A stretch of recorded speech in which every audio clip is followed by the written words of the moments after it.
Hey, hello, good evening to you. Hope you're doing well out there. Well, this is going to be another controversial video, and it's going back to race relations. And it might go offend some people. Just reporting the video, just the facts. It's not my personal opinion. It's the way the commentator is. But I thought it was kind of interesting. But anyway, I'm going ahead and play the video, not to take much of your time. Here's Lisa Gabbera with some facts about what the Americans think about race relations. Here's where we make sure our Blue Buddy Soft is super soft. Oh,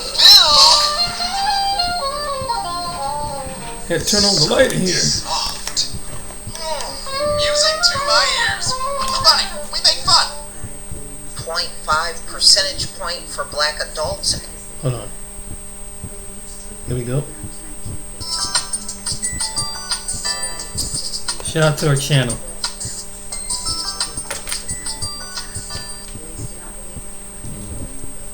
Ladies and gentlemen, overall, most Americans feel that race relations in the U.S. is getting worse.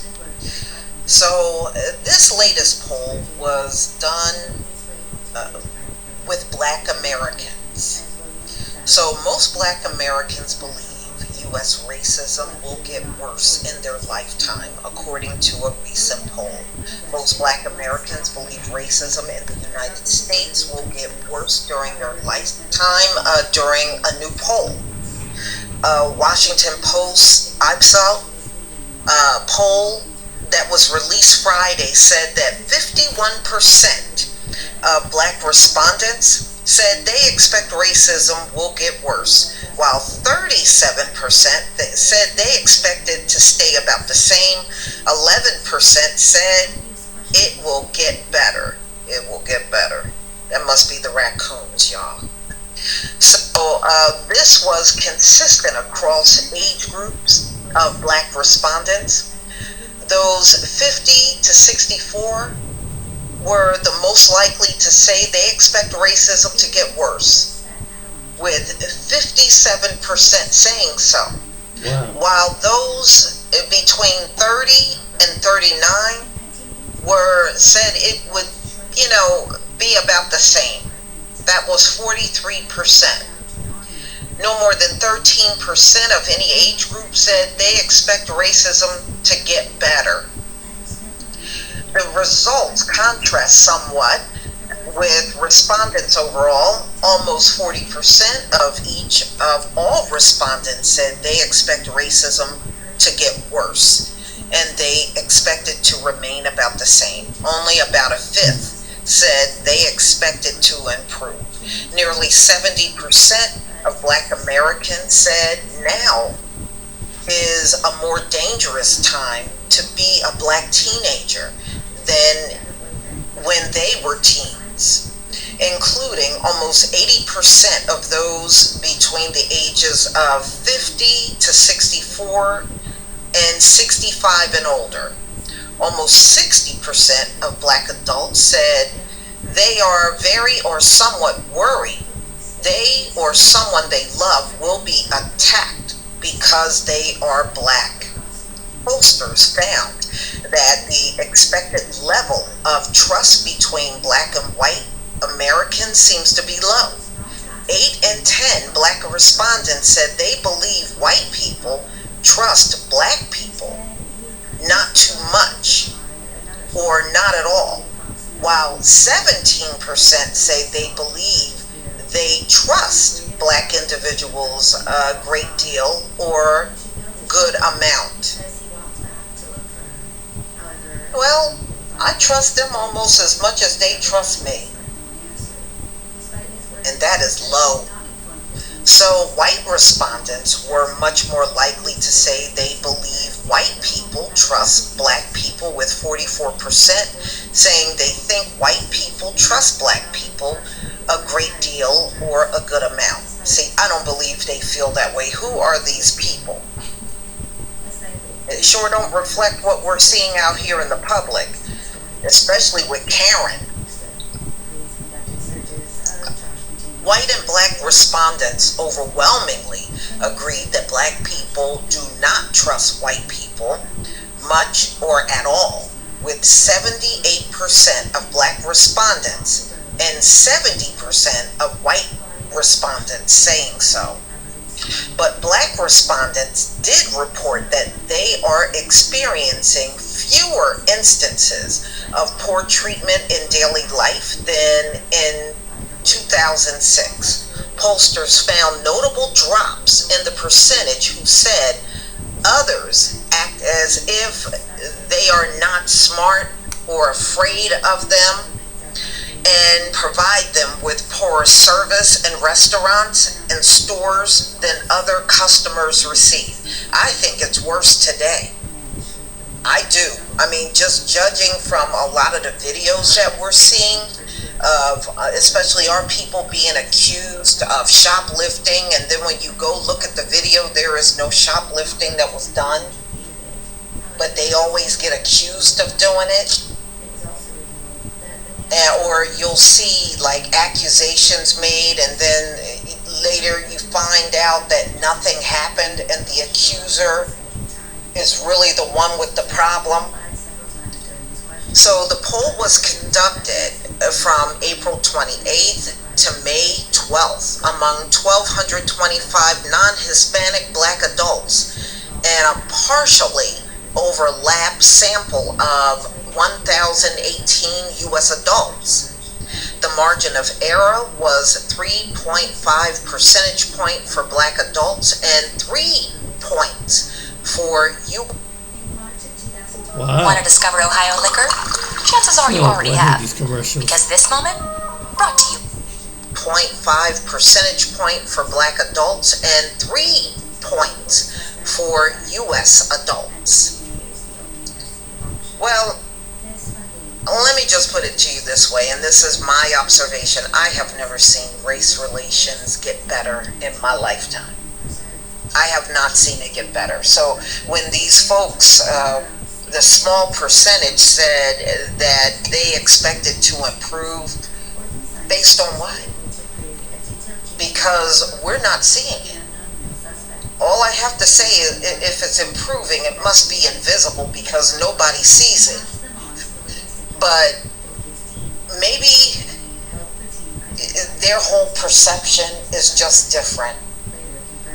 I don't know how it's different, but it's just different. But see, a lot of these folks, you know, like your Larry Elders, Candace Owens, David Clark, I think they really project a false sense of what racism is, and they do it for money.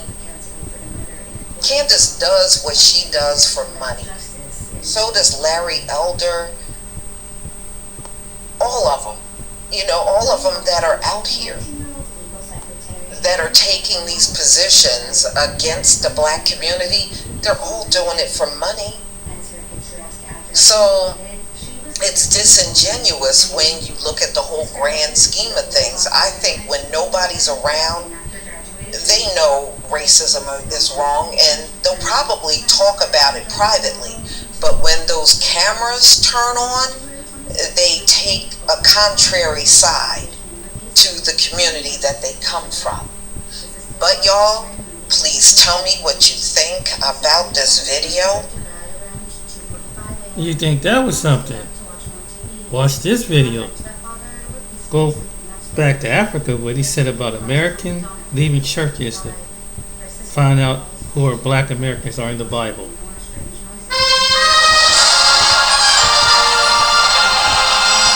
What's up, family? This is your man, not your boy, Gold Black to Africa. I want to share these videos with you because, you know, I have did many of videos to where we as a people can't see the truth unless it may come from outside sources, those who may be out of the community or those who don't look like us. I want y'all to listen clearly to this lady who has an understanding by the Spirit of the Most High in revealing that we who are the descendants descendants of slaves are the chosen according to the scriptures. Now, I know many people don't understand the writings nor believe it.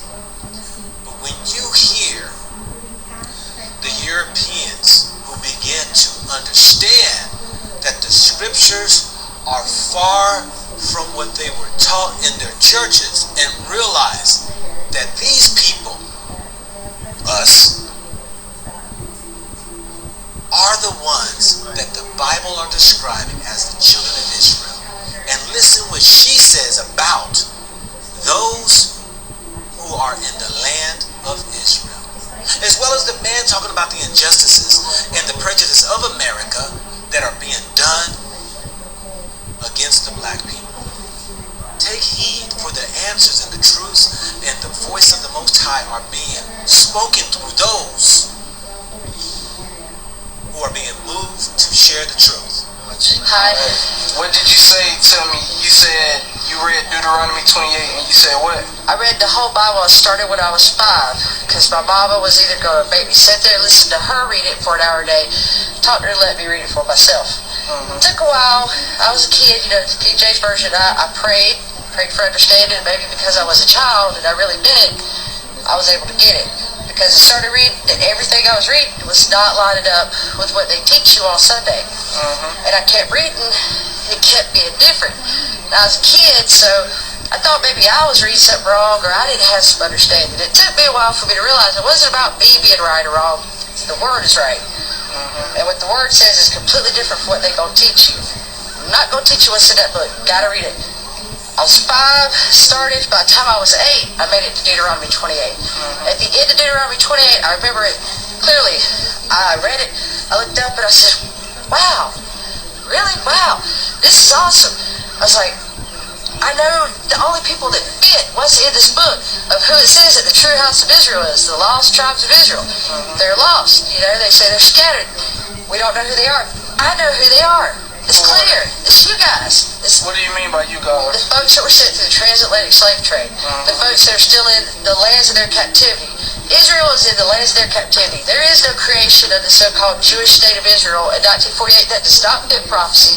There's people over there that call themselves Jews. They call their own selves Ashkenaz. If you go look at Genesis chapter 10, 1 through 5, it tells you Ashkenaz is descended from Japheth. Noah's son Japheth, not Shem.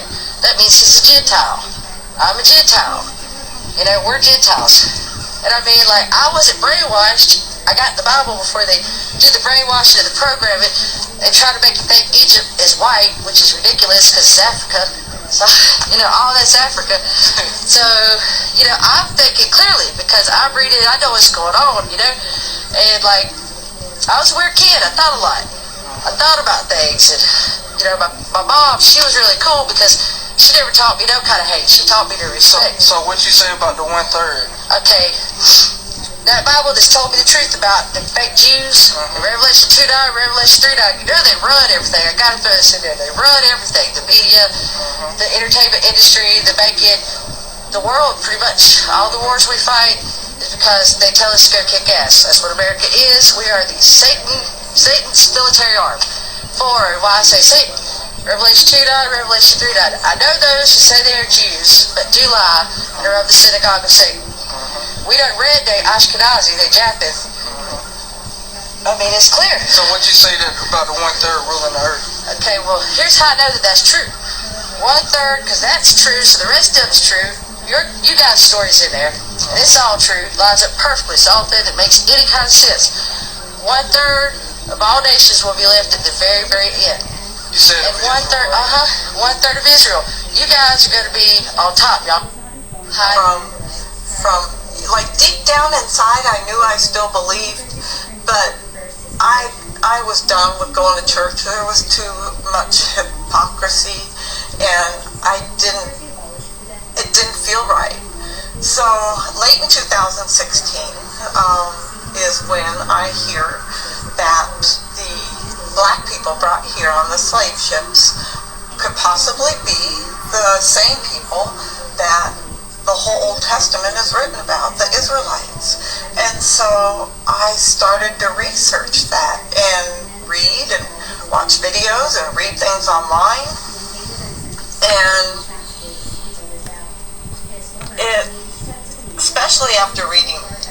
Deuteronomy chapter 28. The first half of the chapter is the blessings that Israel will receive if they just keep the commands. That's all they had to do. And then the second half is the curses that are going to fall on them if they don't keep the commands. Please go read those. Go read those and think about what these people have been through since day one of arriving in this country as slaves. And you just make up your own mind and pray about it and see where the Father leads you on that. That's all I can say. For me, personally, this is my journey, and for me, it brought the scriptures alive to me. Like, I believed it. Like, these are, to me, his people that are still living this curse because they haven't been keeping the law. They don't worship the Father alone anymore. But anyway, this brought the scriptures alive to me, and from there, I then began on this journey of learning from like deep down inside. I knew I still believed, but I was done with going to church. There was too much hypocrisy, and it didn't feel right. So late in 2016 is when I hear that the black people brought here on the slave ships. So what do you think? I'm just going to say this right here. As I continue to try to bring forth the word that many people do not understand or fathom, just sit back and listen and watch as the days go on, as the revelation of the Most High begins to reach out to his people in order to show that they must come back under the authority of the Most High in order to receive their blessings. This is your man, not your boy. Go Black to Africa. Think about it. Think about it. Think about it. Wow, I'm just blown away. Just blown away. But for every good story, there's another story. And this is one called Protecting Black Children. This is guy channels look, it's kind of growing. Check this out. What happened to these black children? Copyright disclaimer.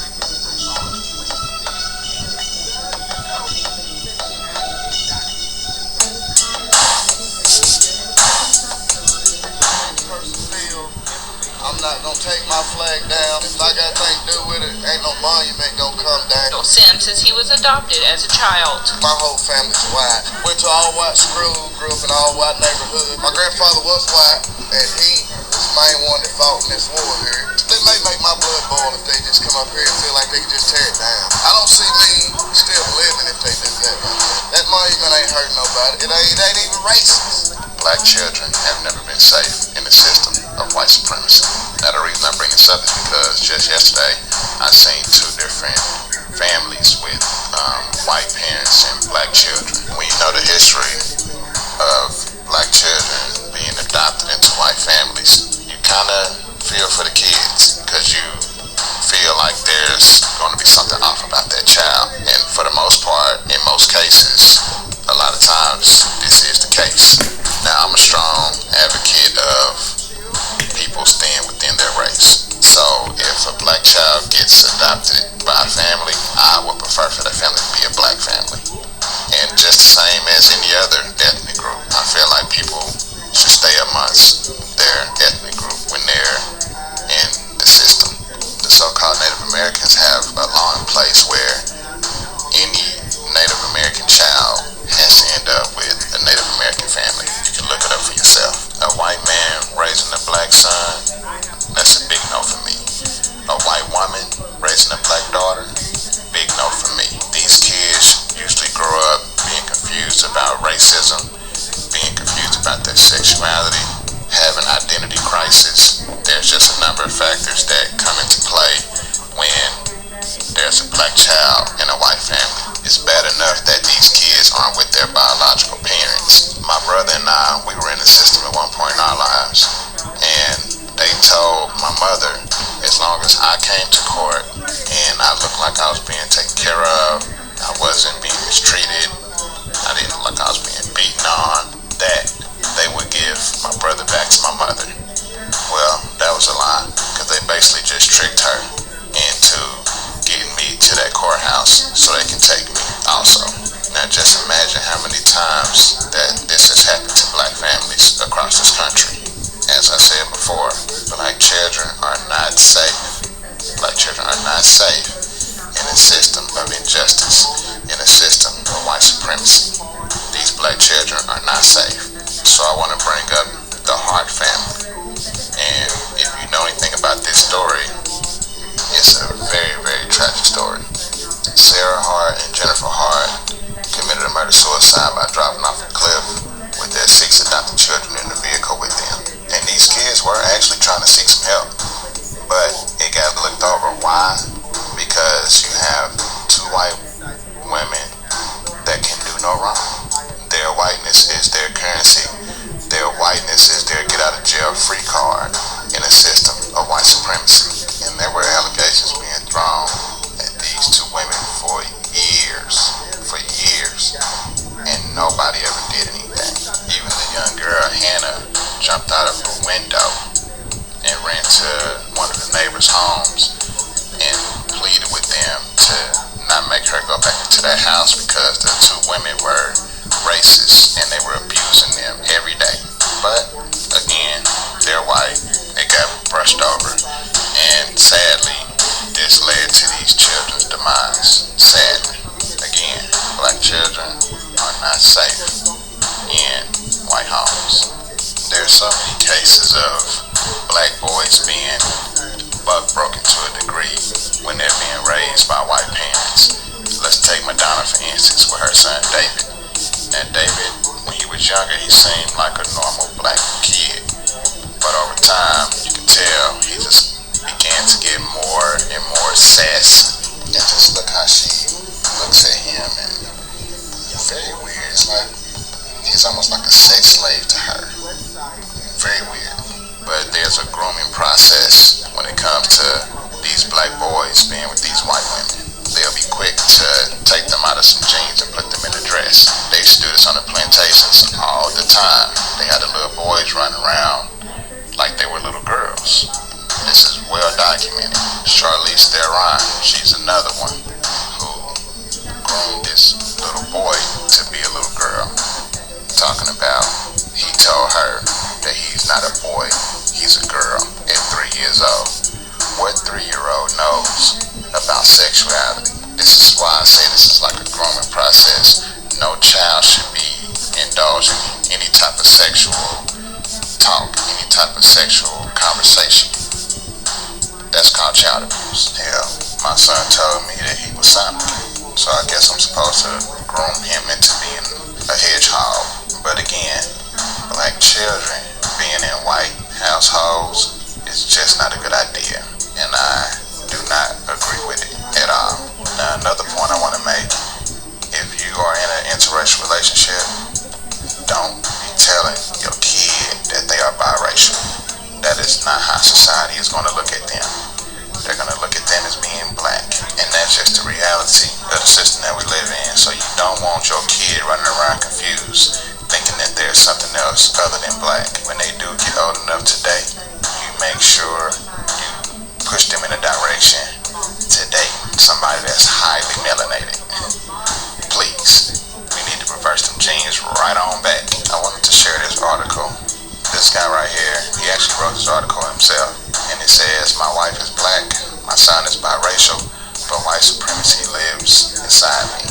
Now you tell me how this white man who was raising this black child is going to explain racism in a way to where that boy won't be confused about the system that we live in, which is the system of white supremacy.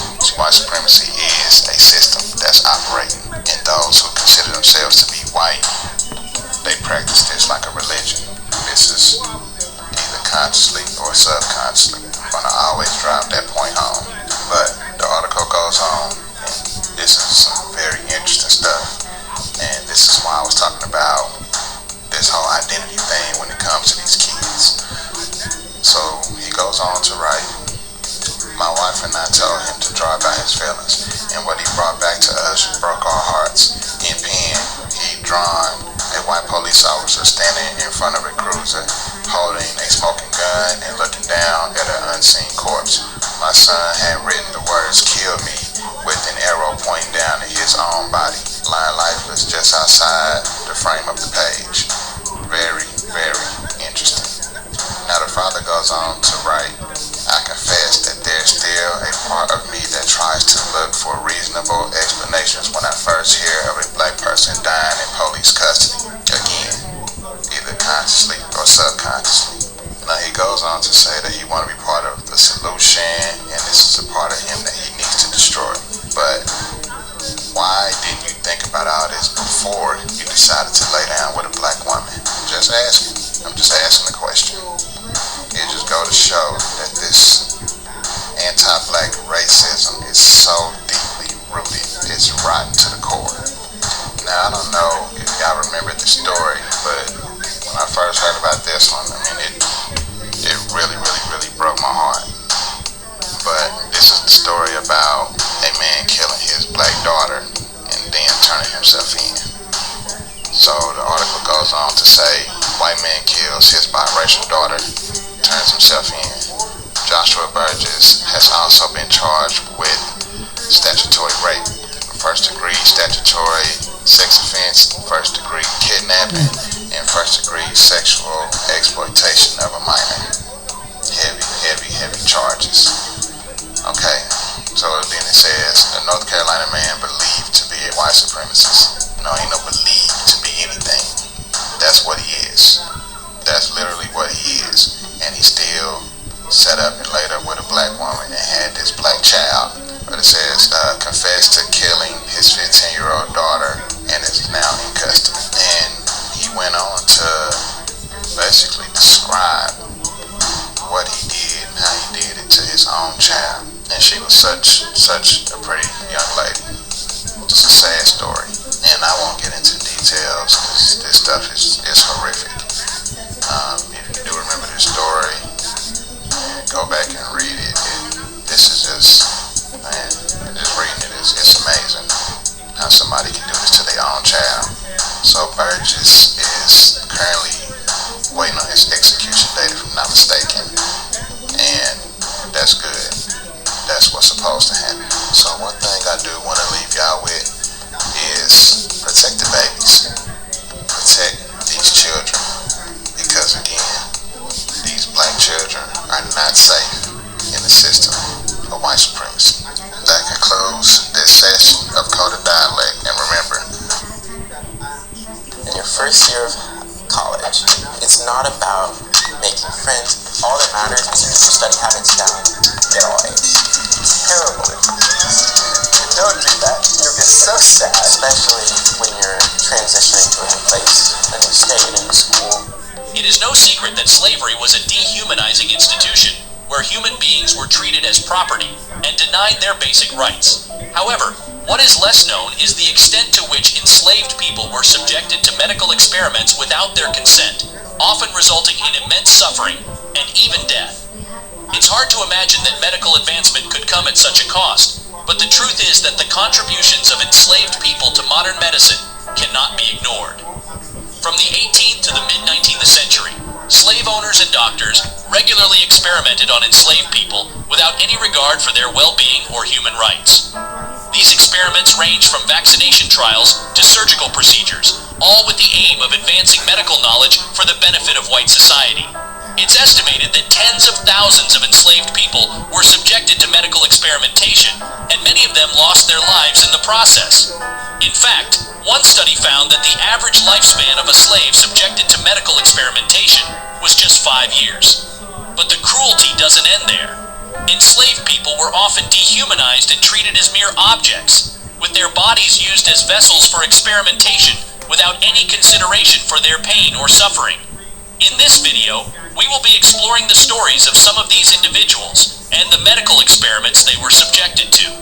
We will also be looking at how the legacy of this dark period in our history still affects our modern society, as many African Americans continue to face unequal access to health care and medical discrimination.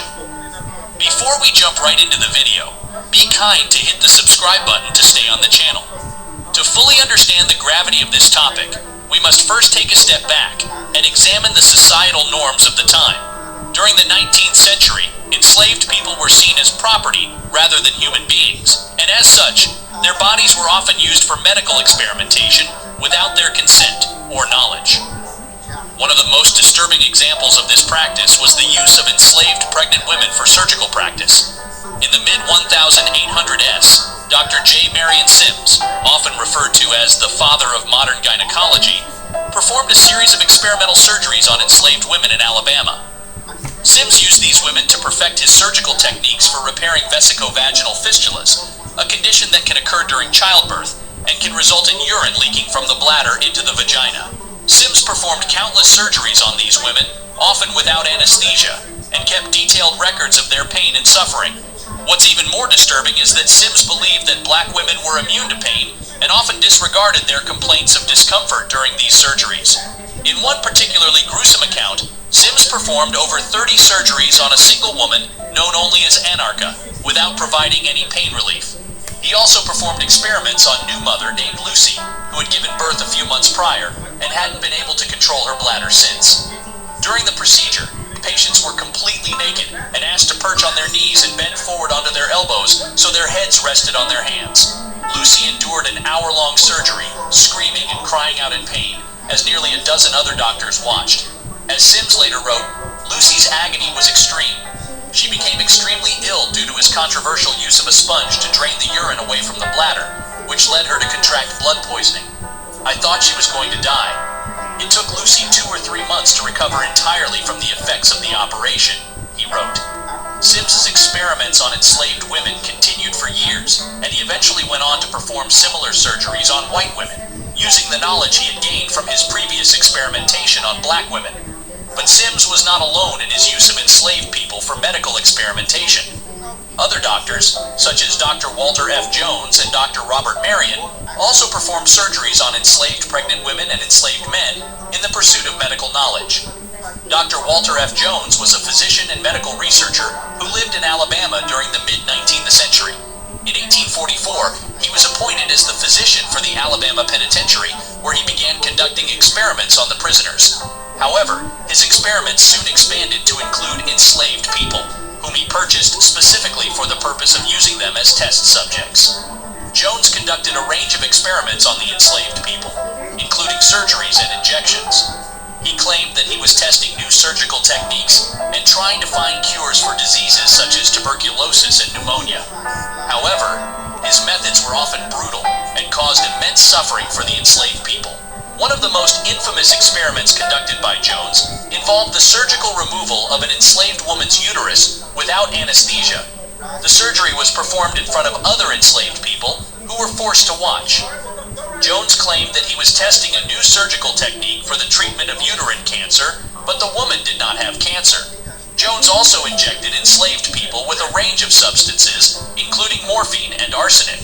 In one experiment, he injected an enslaved man with a large dose of strychnine, a toxic substance that causes muscle convulsions and eventual death. The man suffered for hours before finally dying. Jones's experiments were not only cruel and inhumane, but they were also completely unethical. He did not obtain informed consent from his test subjects, nor did he provide them with adequate medical care after the experiments. In many cases, the enslaved people died as a result of the experiments, or they were left with permanent disabilities and disfigurements. There is also the case of Dr. Robert Marion. Marion was a physician from South Carolina who was known for his experimentation on enslaved people. He conducted experiments on enslaved people to study a variety of medical conditions, including smallpox, yellow fever, and typhoid fever.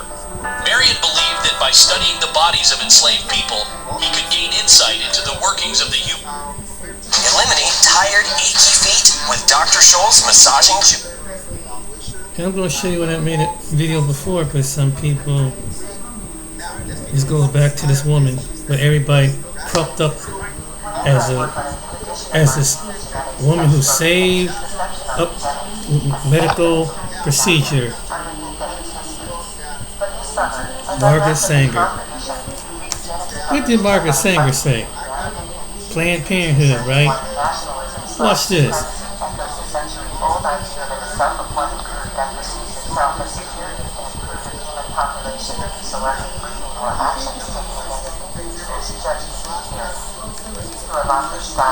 Identifying Wikipedia as an historian but also eugenicist and clansman, may have his ideas in the 1920 book The Threat Against White World Supremacy, The Rising Tide of Color. Why white nationalism and white supremacy are used as regime tools. Merriam-Webster defines a white nationalist as one of a group of militant whites who espouse white supremacy and advocate enforced racial segregation. A white supremacist is a person who believes that the white race is inherently superior to other races and that white people should have control over people of other races. So the supremacists take this scope farther, but I use the term synonymously. It's all hate. One unites the two terms. A Kenyan or Swedish nationalist would be the component associations. While taking the terms literally, rejecting people based on a single inherited trait out of our many thousands is scientifically absurd. White supremacists ideologically think of a falls to that most obvious manifestation, separateness and eugenics. Sir Francis Galton coined the term eugenics, meaning human birth, in 1883, defining it as the science of improvement in race germplasm through better breeding. In 1930, Sir Ronald Ambrose Fisher and Henry Hilbert embellished Galton's ideas by suggesting that governments be more private from families than children to infer the placing on the price of germplasm. American botanist Luther Burbank ended the discussion in 1906 with his book The Training of Human Birth. Burbank appreciated the value of diversity in the study of eugenics programs, acknowledging the importance of integration and diversity, but seems to confuse population, races, and species. I have constantly been impressed with the similarities between the organization and development of trends in human rights. I have not defined the crossing of species and its selection. Once directed, a great and powerful instrument for the transformation of the vegetable kingdom along lines that is constantly upward. The crossing of species is paramount. Upon it, wisely directed and accompanied by a rigid selection of the best, and as rigid an exclusion of the poorest, rests the hope of all progress. The mere crossing of species, unaccompanied by selection, wise supervision, intelligent care, and yet less patience, is not likely to result in martyrdom, and may result in mass harm. Let me lay emphasis on the opportunity now presented by the rights we are observing. If we are wise, even in what I can take care to say is the grandest opportunity ever presented to developing the finest race the world has ever known after the vast enabling of race, blacks, and immigration. Genetic research and recognition began in 1910. When Charles Davenport established the Eugenics Record Office at Cold Spring Harbor, Long Island, his team compiled data from all manner of institutions that warehouse the people likely, criminal, promiscuous, or socially dependent, and attributed their diagnosis to a single gene, well before anyone knew what this gene was. Interesting eugenics persisted. One notorious case took place, ironically given the white supremacist confrontation this summer in Charlottesville, 90 years ago. 17-year-old Terry Buck was tried for having a mother who lived in an asylum for the people market and for daring to have a similarly weird daughter following race. The hearing was a shocking, feudal-minded, despite being deceived. Sir Oliver Wendell Holmes Jr. famously ruled, generations of imbeciles are enough. Henry became the first person sterilized to prevent future births of socially inadequate offspring. And then came the Nazis, with their own version of controlled breeding that took negative as well as positive turns. The 1933 Nazi laws for prevention of hereditary offspring, aka sterilization law, established genetic transports to prevent people with any of several race conditions, only a few of which are actually inherited from having children. Years later, the Lincoln-Born program placed the offspring of single women impregnated by SS in American households, and in the single of large, blue-eyed orphans. But the Nazis were picky. Acceptable whites came from Denmark, Estonia, Finland, Iceland, Ireland, Latvia, Lithuania, Norway, and the United Kingdom. Unacceptable were those from Jewish, ethnic Poles, Slavic, or Roma ancestry. Nor were people of African ancestry ancestry included among the cherished, but they were not discriminated on mass. The underlying assumption of the Nazis, Aryan genetic material is the best. The mechanism of perpetuation, selective for use. The Nazi science focused on selection, ignored mutation, which happens in any DNA. It also steadfastly ignored the odds of recessive disease that come with adoption, merely with an insertion. Silencing storefront. The state of our knowledge of genetics today makes white supremacist ideology even more offensive than early genetic thinking. And that takes me to events of this past summer. In mid-August, in the wake of the tragic rally in Charlottesville, Scott Hughes and other high-profile media reported on a meeting in Montreal in which two sociologists described their investigation of the reactions of white supremacists to genetic ancestors testing themselves to indicate that they weren't feeling they thought. I awaited the full report, media coverage being somewhat short on details. I spent the final weekend of August reading the tone from Aaron Panofsky and Joe Donovan, sociologists from UCLA.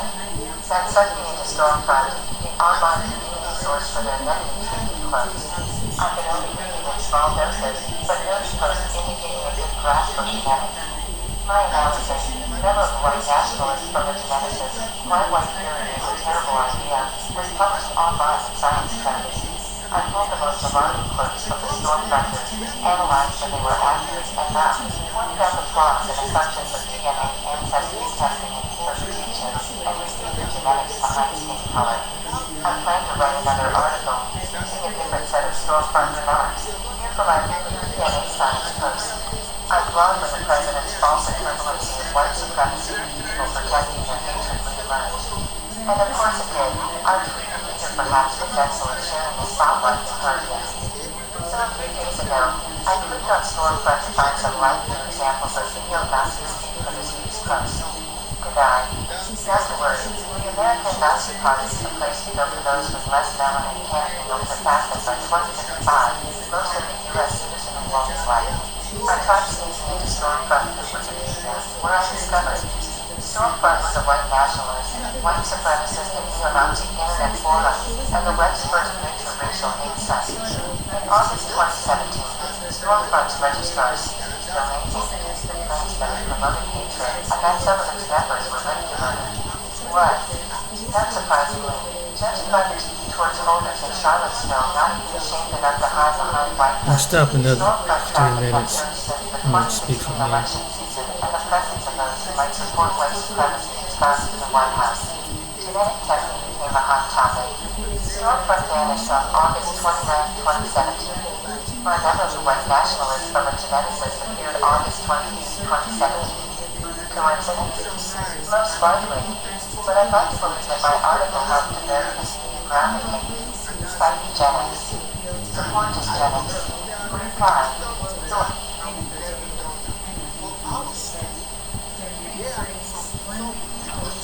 Here's Margaret Sanger in her quotes.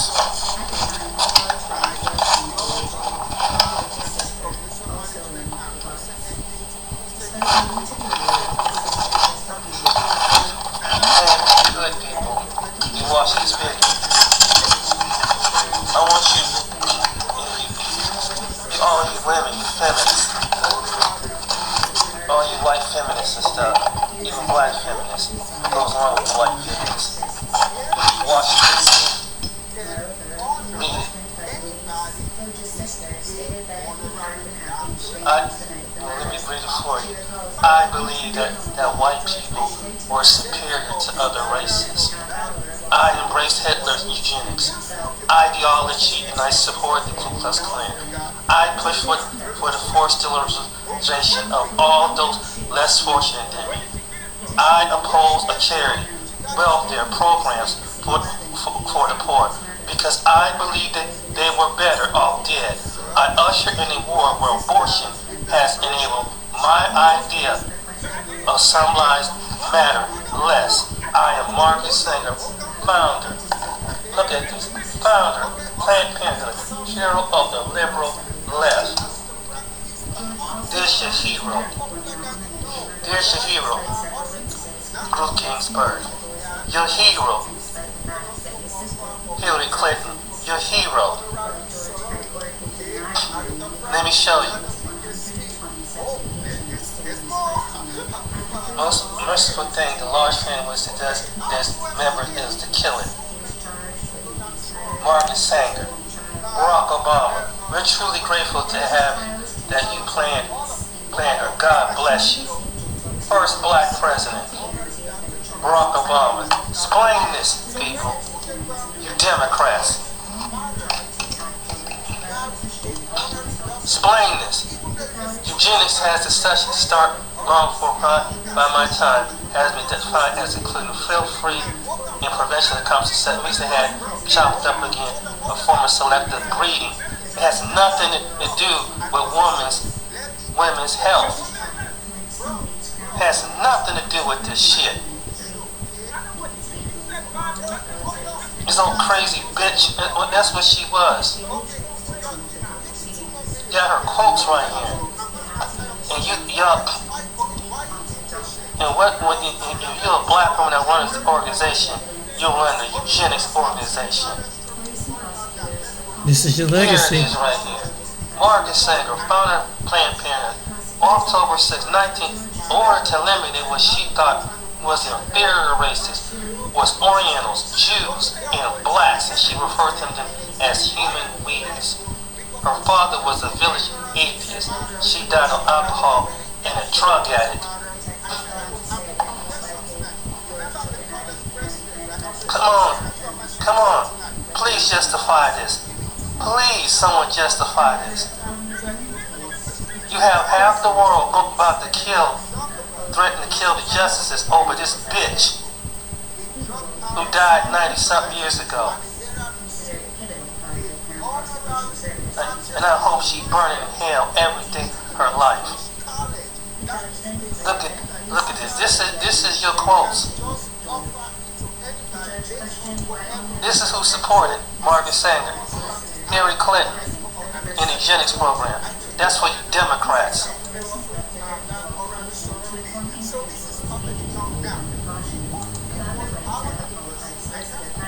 Yet, this is where Hitler developed her idea of the master race.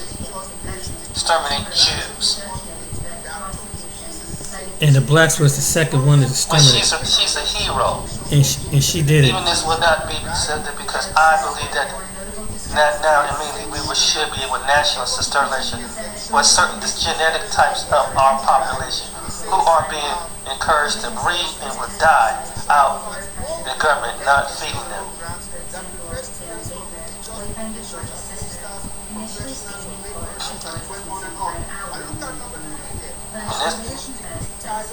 this is Hillary Clinton. And I think I made my point clear. So I'm gonna stop this right here. So you see, remember I've said in previous video, I know people probably ignored it. Some people thought I was crazy, probably thought this guy's out of his whack. Now you see that it's deeper than, the hatred is deeper than what you even imagine. There are some people that are that sick.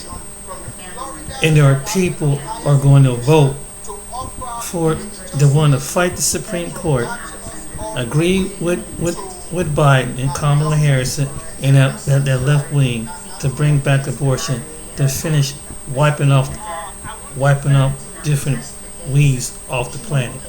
This is what they behind. Has nothing to do with nothing, and the media goes right along with it. But it has nothing to do with medical. That was not, and it doesn't matter how you twist it. It is what it is. You are committing murder.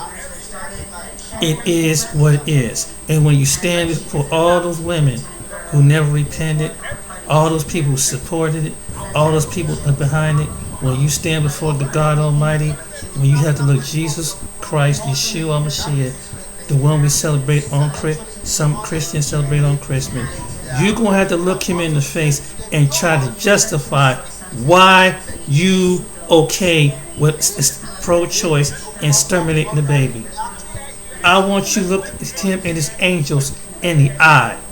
I want you to look at God in the eye when you're a little spirit and justify it. I want you to justify it and say it was medical procedure when you are behind a legacy that was built on white supremacy. and some of our folks is just as dumb or blinded. That's what it was about. And my point is, you don't want to get pregnant, don't have sex. And if the person you having sex with, wear condoms. Make the guy make a wear a condom. That's how you leave an abortion, right? Right? I mean, other than I understand it's a situation. If it's an emergency, it's somebody, to a certain degree. If you get, sexually assaulted, I totally understand it. But they're using that as a clip to try to push in a higher agenda. Then the children that's already born, they change the agenda between now it's non-binary. You tell me that we're not in operation of Satan, which we take what's normal, and then you in the world that gets mad that say what is normal is what was normal for thousands of years is normal now. And now you have offspring of half and half men, half women. Sexual, which is connected to a spirit in the spirit realm. And I hate to say it, it's under Baphomet. Who's over the Baphomet culture? The LGBTQ. Why is it LGBTQ? Because Baphomet reps a male goat with female breast, which is like transgender. You don't know what Baphomet is? Look it up. It's a statue. So this month of June, that's who they all the pride parades. That's basically what it's about. You celebrating. That's your God. That's one of the influences over you under Baal. Your churches are filled with Baal too. But anyway, this is what I had to turn out to. But it started with that. It's that. But it started with weeding out people. You heard what she said. She called Asians Orientals, Jewish people Jews, and blacks. You think that spirit still don't go to this day? You don't think that spirit goes? And notice, when the pandemic was going on, why did Dr. Fauci point out just the blacks wasn't getting the... Why is that? Why is that? Now, get this. Think about this. This virus took out everybody just about off the planet. Why would it come in the United States? Why was they so improvising on certain communities like the black community? Think about it.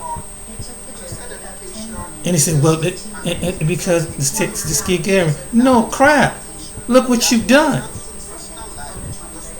Look what you've done. You think that spirit, the same people that carry over from what they did back then to the slave, you don't think there's doctors that still operate like that to this day on black and different poor people? You think that spirit went away? Nothing. Let me tell you something. Nothing's new up under the sun. That's why they want you to come trial some trials. And you be the guinea pig all over again. It can go for everybody. But the first person they pick is the black person, right after an animal.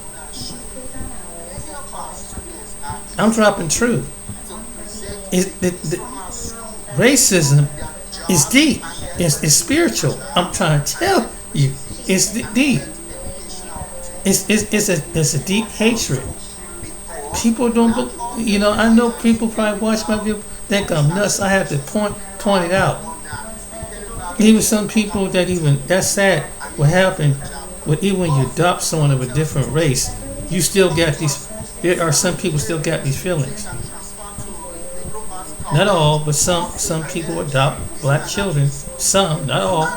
I won't say it's not all, but some of them have that mentality. Then you look at overall, the race relationship, I'm telling you, it's a deep hatred. There are some people who are of the other races, white and others, they hate black people. It's deep, it's spiritual. I'm trying to tell you, it all comes back to spirit. You can't justify no way. You cannot explain it. Oh, no way. It's have to be spiritual. Like, you know, it's like, it's one thing.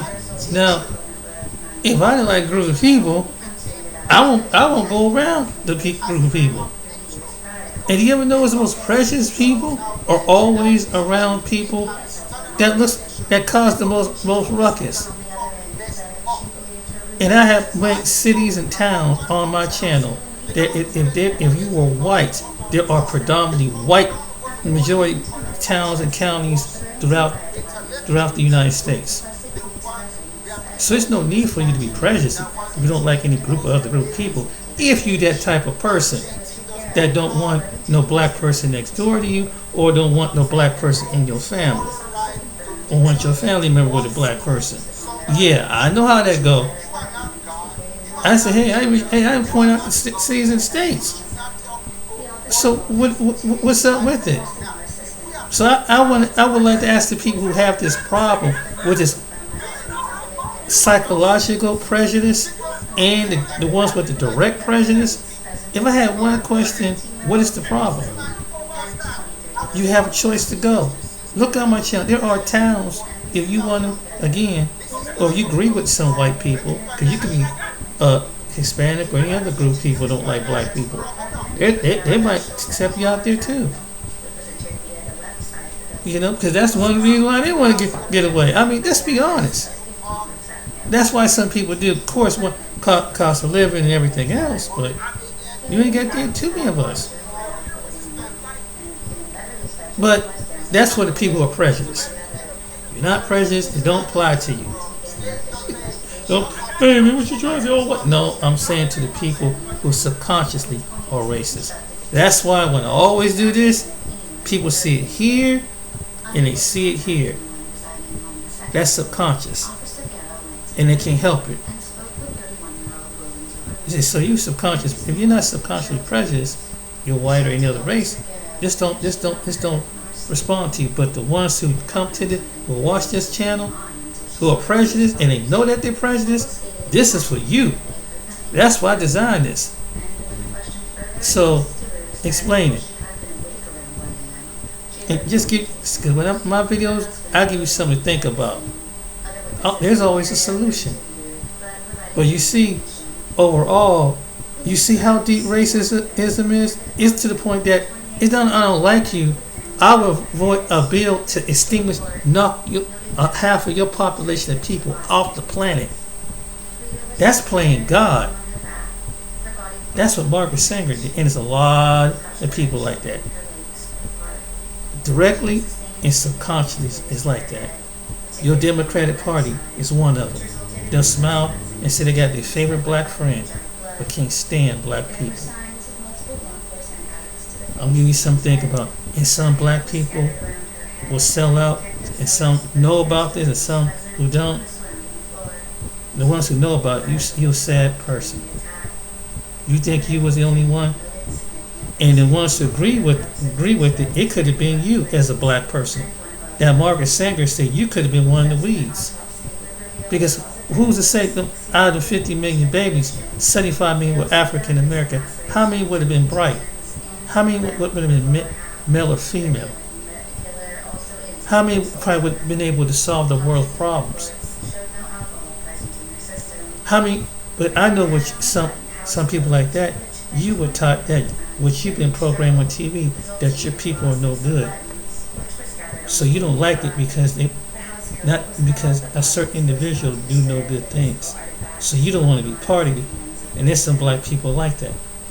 So white supremacy whips you up here. And some black people are like that. So when you agree with abortion, you're agreeing with that. You're agreeing with the legacy of a white supremacist who didn't like not only blacks, she didn't like Jewish people and Asians and so-called poor people. Hope you like this video. Share it, like it, subscribe. Just here to educate. Think about it. And when it comes to voting time, watch who you vote for. Be led by the Most High God. Let Him guide you and lead you who you should vote for in this coming election. Alright then. Till next time, you guys are blessed and take care. Be blessed.